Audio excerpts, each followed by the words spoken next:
যানজটের ভিতর দিয়ে আসতে পারি না। আমি 3 কিলোমিটার বাচ্চাকে নিয়ে হেঁটে আসছি গরমের ভিতর দিয়ে। এটা চরম একটা ভোগান্তি। পরীক্ষার্থী যারা তারা এমনিতে একটা প্যানিকের মধ্যে আছে, তাদেরকে নানা রকমভাবে ফেসবুকে, পেপারে, টেলিভিশনে যে সমস্ত কথাগুলো বলা হচ্ছে এতে তারা প্যানিক হচ্ছে। তার সঙ্গে বিদ্যুৎ বিভ্রাট, এটা তো আরও একটা বিরাট একটা ব্যাপার। কারণ একটা বাচ্চা স্মুথলি যে পরীক্ষার প্রিপারেশন নিবে সেই জিনিসটা তারা নিতে পারছে না। একে তারা আতঙ্কিত, তারপরে গরম, সব কিছু মিলায় তাদের কষ্ট। আসলে এই ব্যাচটা সবচেয়ে বেশি আমার মনে হয় সাফারার। কারণ এরা 5-এ পরীক্ষা দেয় না, ক্লাস 8-এ পরীক্ষা দেয় না, এবং এরা হচ্ছে ক্লাস 10, শুধুমাত্র ক্লাস 10-এ এসএসসি পড়া কমপ্লিট করে তারপরে তারা এসএসসি পরীক্ষা দিতে আসছে। অতএব এদের জন্য এই বিষয়টা অনেক টাফ। এদের জন্য সহানুভূতিশীল হওয়া উচিত।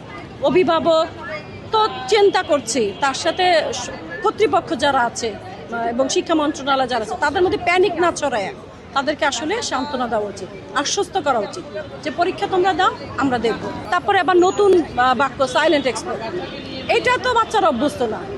এত প্যানিক ছড়ানোর তো কোনো কিছু নাই। একটা বাচ্চা পরীক্ষা দিবে, সে তার মতো তার গতিতে পরীক্ষা দিবে। টিচার খাতা দেখবে, তার গতিতে খাতা দেখবে। সেখানে বাচ্চাকে আতঙ্কিত করে তার স্বাভাবিক গতিটা নষ্ট করা হচ্ছে। পরীক্ষার পরিবেশ ভালো দিচ্ছে, কোনো সমস্যা নেই, ফলে পৌঁছাতে দুর্ভোগ হয়নি। তবে যেটা বলেছেন যে 8:30টার মধ্যে পৌঁছাতে হবে, আসলে এটা কোনো দরকার নেই। গরমের সময় আমি মনে করি যে পরীক্ষাতে 9টার মধ্যে আসলো, 9টার মধ্যে হল খুলে দিল, 9:30টার মধ্যে যে আমাদের পৌঁছাইলে ঠিক আছে। এবারে এরা তো এমনি, কিন্তু এরা ক্লাস পিএসসি পায়নি, ওরা জিএসসি পায়নি, বরং যে 10-এ বা 9-এ পড়েছে 1 বছর, 10-এ আরেক বছর অন্য কারিকুলামে।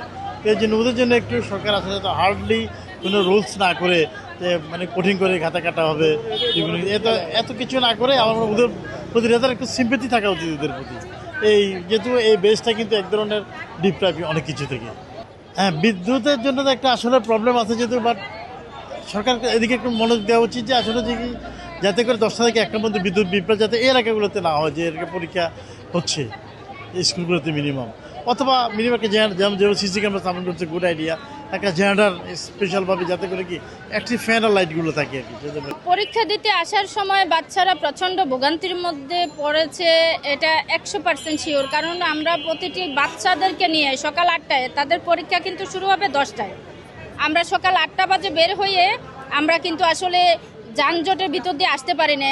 আমি 3 কিলোমিটার বাচ্চাকে নিয়ে হেঁটে আসছি গরমের ভিতর দিয়ে। এটা চরম একটা ভোগান্তি। আমি প্রশাসনের দৃষ্টি আকর্ষণ করতে চাই আপনার মিডিয়ার মাধ্যমে, উনি যেন এই পরীক্ষার্থীদের কথা চিন্তা করে রাস্তার এই ট্রাফিক বিভাগকে যেন সতর্ক করেন, তারা যেন একটু রাস্তার যানজট নিরসন রাখেন। যেই দিন হচ্ছে পরীক্ষাটা হবে সেদিন যেন বাচ্চারা একটু স্বস্তিতে স্কুলে এসে পরীক্ষাটা দিতে পারবে। আমি একজন অভিভাবক হিসাবে আজকে যানজট দেখে আমি খুব কষ্ট পেয়েছি এবং কষ্ট করছি।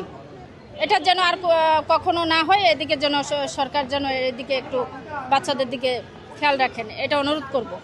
আর শিক্ষামন্ত্রী আসলে বাচ্চাদের ভালোর জন্য, আপনি দেখেছেন বিগত দিনগুলোতে বিভিন্ন শিক্ষামন্ত্রীরা ক্ষমতায় আসছেন গেছেন, তারা আসলে বিভিন্ন মাধ্যমে ওই প্রশ্ন ফাঁস হওয়া, চুরি করা, নকল করা, এসব কিন্তু আসলে একটা বাচ্চাকে ধ্বংস করে দেয়।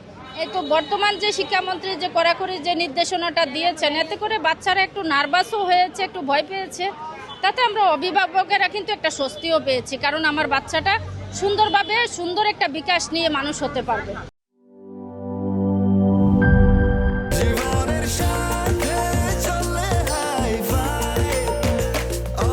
স্বাস্থ্যকর অল টাইম, সব সময় অল টাইম হেলদি লাইফ।